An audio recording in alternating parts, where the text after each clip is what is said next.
Bapak, Ibu, Saudara yang terkasih dalam Tuhan,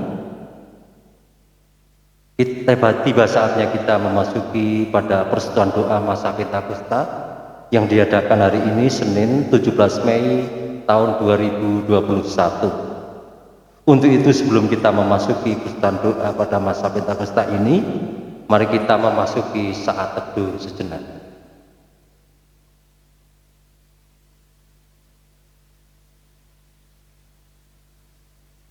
Saat teduh selesai. Mari Bapak Ibu kita awali kembali kita memuji Tuhan dengan PKJ 219 ayat pertama hingga yang kedua.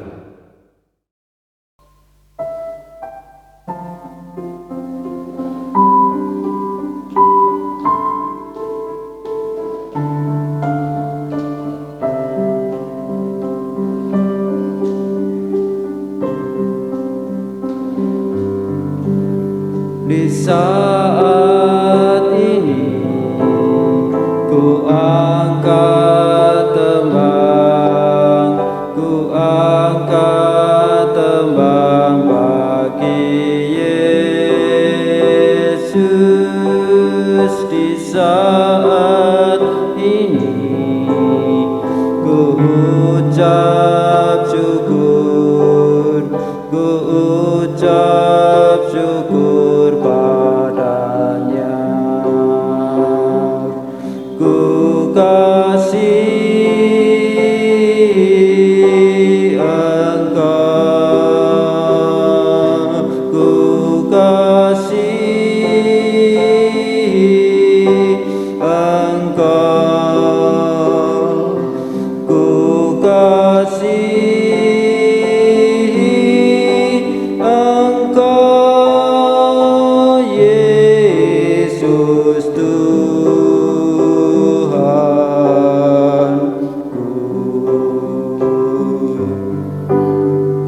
Di saat ini ku datang Tuhan, ku datang bersujud padamu. Di saat ini Engkau ku sembah, Engkau ku sembah ya Tuhan. Ku kasih Engkau, ku kasih Engkau, ku kasih Engkau, Yesus Tuhanku.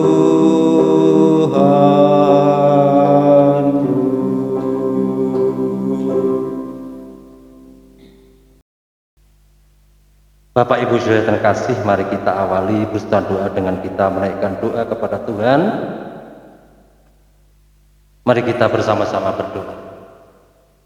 Bapa di surga, kembali kami datang menghampiri tamu yang kudus, mengaturkan puji syukur terima kasih kami karena pada saat ini kami boleh bersama-sama berkumpul untuk kembali merenungkan sabda firman-Mu.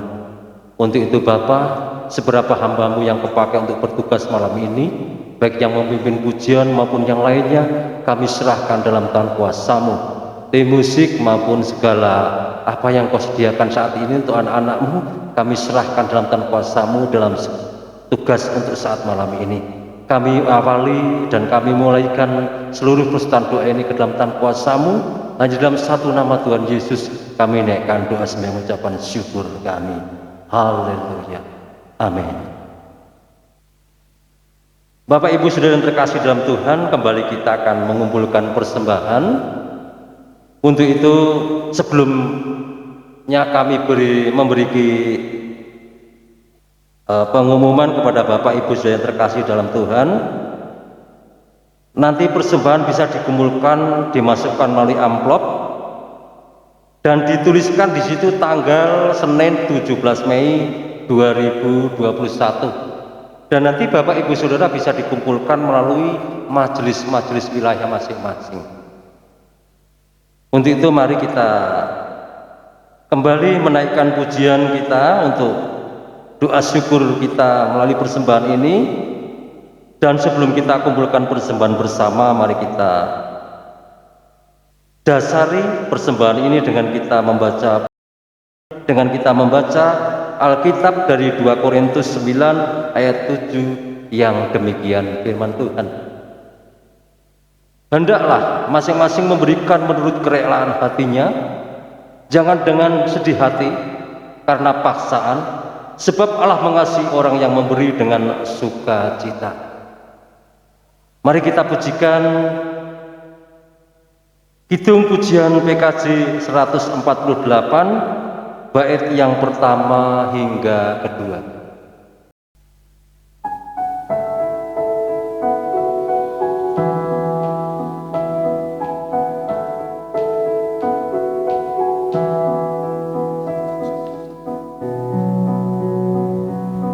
Terima kasih ya Tuhanku atas hari pemberian-Mu, hari baru limpah rahmat dan dipenuhi oleh kasih-Mu. Kau curahkan pada umat-Mu, Kau curahkan pada umat-Mu. Terima kasih atas waktu yang Kau tawarkan padaku, agar dalam masa muda aku belajar tentang kasih-Mu yang besar dan mulia itu, yang besar dan mulia itu.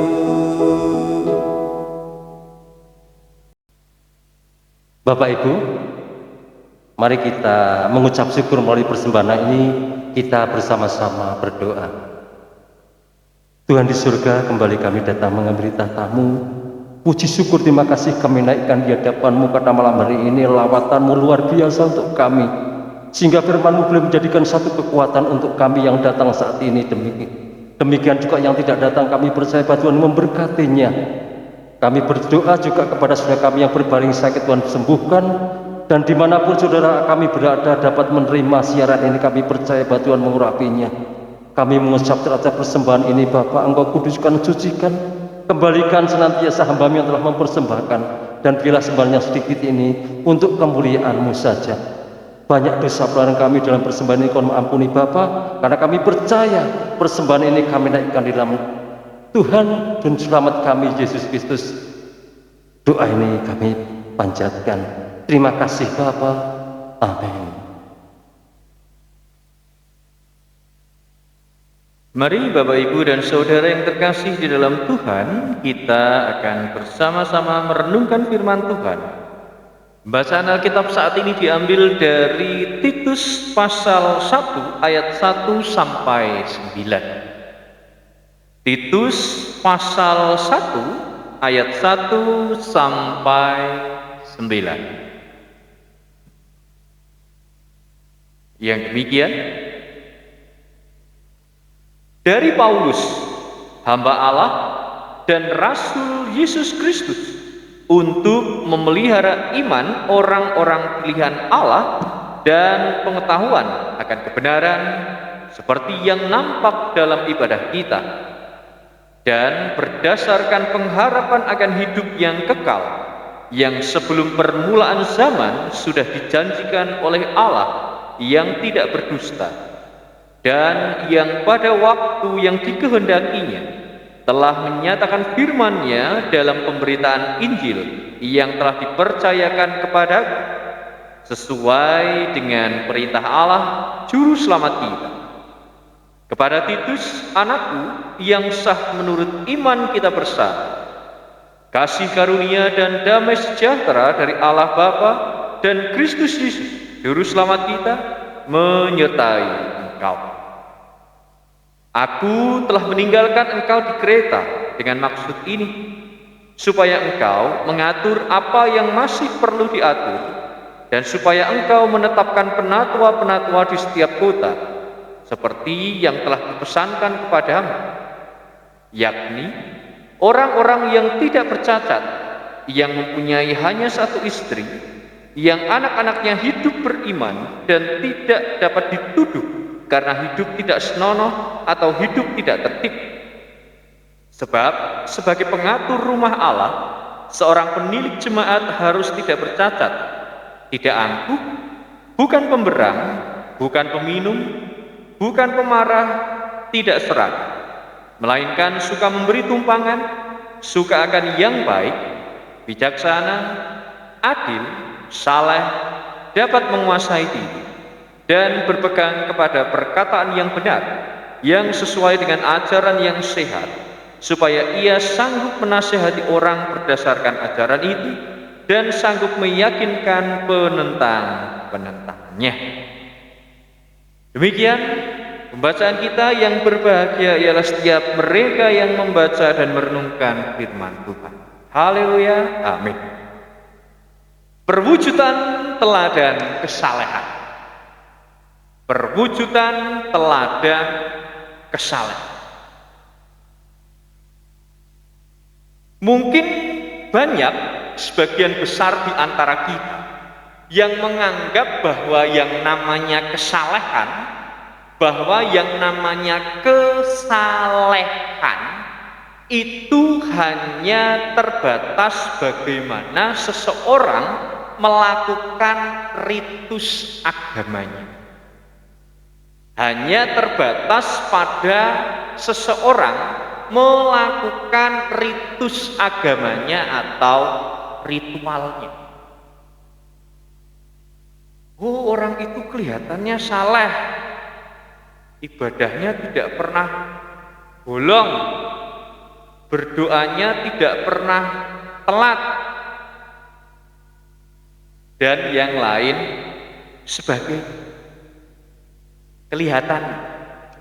Kelihatannya hal-hal demikian itu yang kemudian menjadi standar, menjadi ukuran seseorang itu saleh. Apakah kemudian benar demikian? Apakah benar kemudian yang tadi saya sampaikan bahwa orang yang saleh adalah orang yang demikian? Ternyata Bapak, Ibu, dan Saudara yang terkasih di dalam Tuhan, melalui bacaan kita saat ini, yaitu surat Paulus kepada Titus, dikatakan di sana, anakku yang sah menurut iman kita bersama, dikatakan di sana, ukuran sebuah kesalehan itu tidak hanya terbatas pada bagaimana seseorang itu melakukan ritual mereka, bagaimana seseorang itu menindakkan, melakukan ritual atau ritus keagamaan mereka. Karena kalau kita lihat di dalam kehidupan sehari-hari, bahkan banyak orang yang nampaknya saleh, tapi ternyata bobrok, tapi ternyata di dalam hatinya, di dalam kehidupannya sangat bertolak belakang, Kelihatannya saleh, kelihatannya baik, kelihatannya taat di dalam beribadah, tapi di dalam hatinya bobrok. Ini berbicara tentang ternyata pencitraan itu sangat menipu sekali. Bagaimana orang itu hanya memancarkan citranya saja, tapi tidak sungguh-sungguh di dalam menjalankan atau menghayati kesalehan itu, ya sama saja bobrok. Di sini akhirnya kita dipanggil oleh Allah bahwa setiap orang percaya itu harus saleh. Saleh yang bagaimana? Saleh yang dimaksud di sini adalah orang saleh yang dimaksud di sini adalah orang yang dapat menjadi teladan bagi orang lain.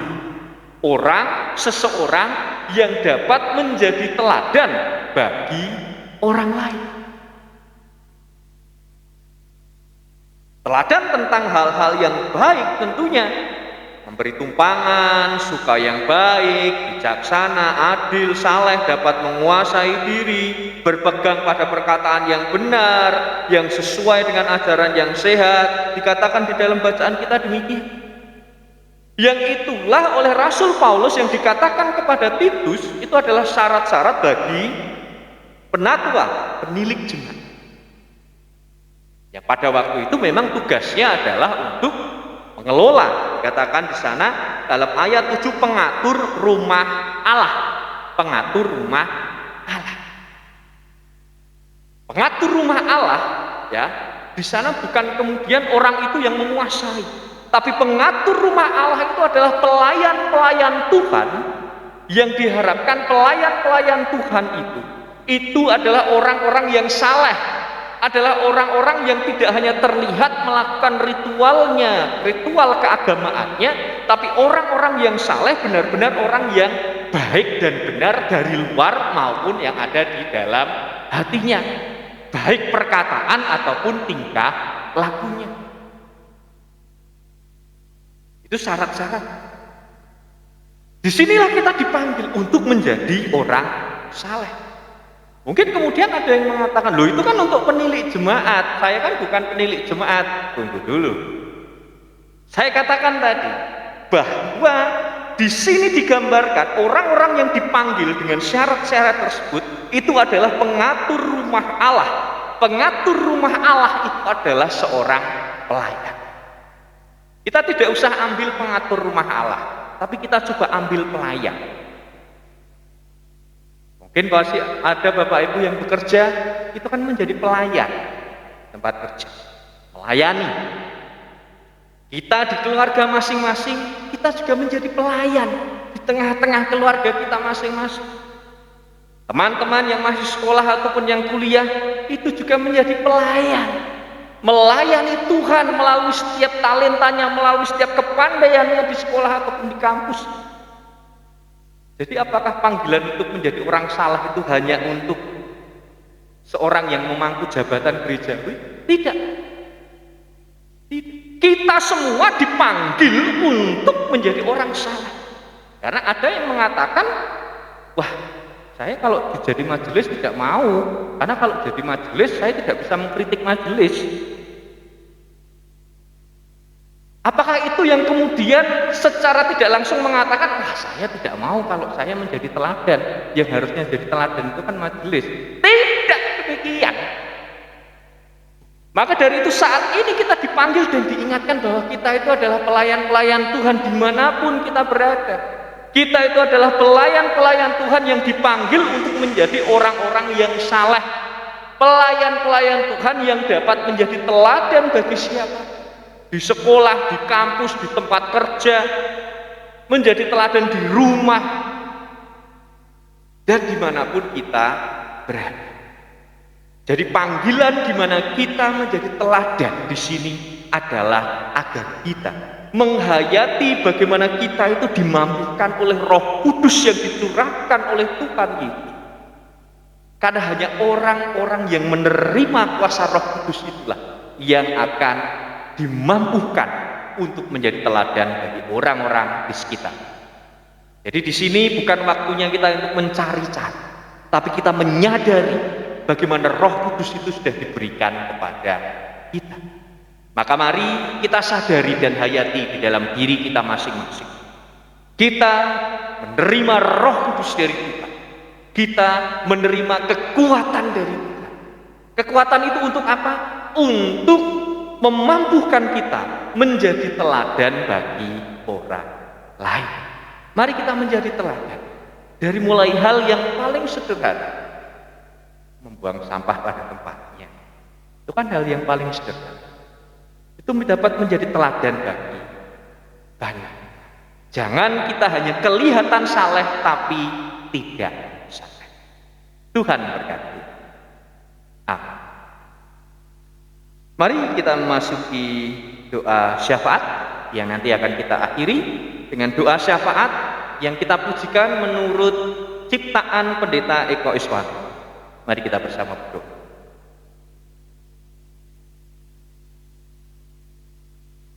Bapa kami di surga, Bapa kami yang maha besar, terima kasih karena hari ini Tuhan memberikan pembelajaran kepada kami, mengingatkan kepada kami untuk menjadi orang-orang yang dapat menjadi teladan bagi orang lain. Kami sadari kami adalah orang-orang yang telah Tuhan panggil. Terlebih juga Tuhan mampukan untuk dapat menjadi teladan di sekitar kami. Kami sadari kami adalah orang-orang yang telah Tuhan panggil untuk dapat mewujudkan kebenaran, bukan hanya kesalehan semu melalui pencitraan kami, namun benar-benar dengan sungguh-sungguh menunjukkan kesalehan dan dapat menjadi teladan bagi orang lain. Bukan hanya dengan kami rajin beribadah, namun juga kami dengan tekun melaksanakan firman Tuhan dalam hidup kami. Itulah kesalehan yang sejati. Tolong kami ya Tuhan, mampukan kami. Dan berkenankanlah saat ini kami menaikkan doa-doa kami. Kami berdoa ya Tuhan bagi bangsa dan negara kami Indonesia. Tuhan kiranya yang akan memberkati dan menyertai.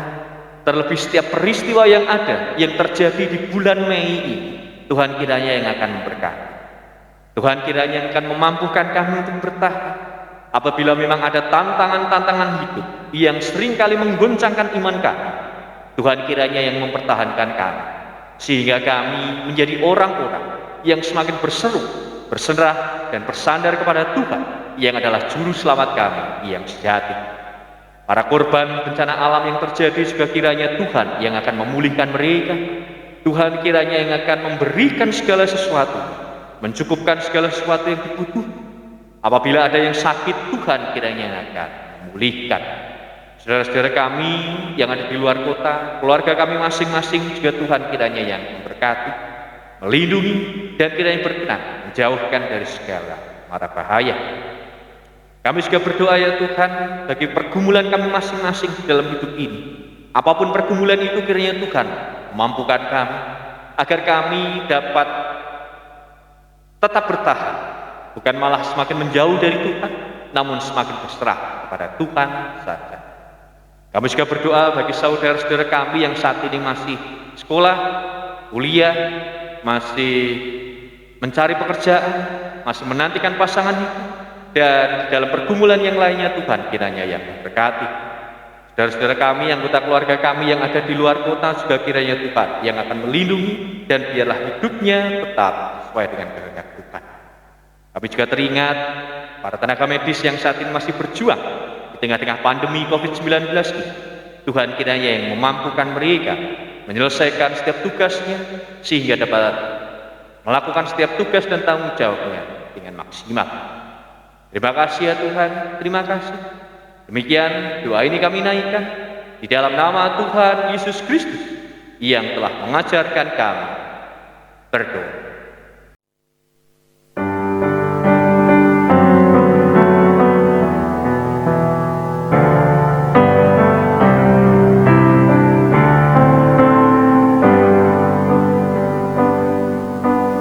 Bapa kami yang di surga, dikuduskanlah nama-Mu, datanglah kerajaan-Mu, jadilah kehendak-Mu di bumi seperti di surga. Berilah kami hari ini makanan secukupnya, dan ampuni salah kami seperti kami ampuni orang yang bersalah pada kami. Jangan membawa kami ke dalam pencobaan, tapi lepaskan kami daripada yang jahat. Sebab Kau-Nya kerajaan dan kuasa